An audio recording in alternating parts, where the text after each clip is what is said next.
আমাদের ব্যাংক চলাকালীন সময়ে প্রায় 100টার দিকে গ্রাহক বেশে কয়েকজন দুষ্কৃতকারী এরা ঢুকে পড়েছে।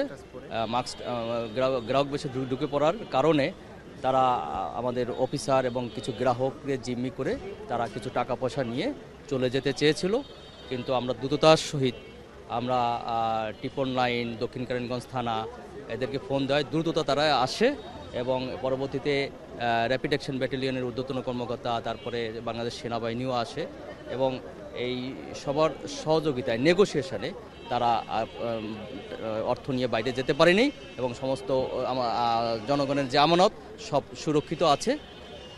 এটুকুই। ঠিক আছে, কারো কোনো ক্ষতি হয়নি, আমার অফিসার স্টাফ কারো কোনো জনগণ কারো কোনো ক্ষতি হয়নি। ব্যাংকের নিরাপত্তা আমাদের যেহেতু পাবলিক মানি, এখানে যথেষ্ট নিরাপত্তা, সবসময় সিকিউরিটি থাকে, 2জন সিকিউরিটি থাকে। ঠিক আছে, সবসময়। হ্যাঁ, অবশ্যই ছিল।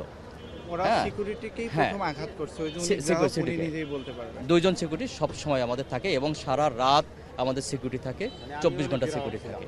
ঠিক আছে, ধন্যবাদ কর্মকর্তাবৃন্দ, সদস্যবৃন্দ এবং আমাদের সাথে সাথে আমাদের ব্যাংকের যারা ঊর্ধ্বতন কর্তৃপক্ষ স্যারেরা আসছে এবং এখানকার স্থানীয় জনগণ তারাও খুব সাপোর্ট দিয়েছেন।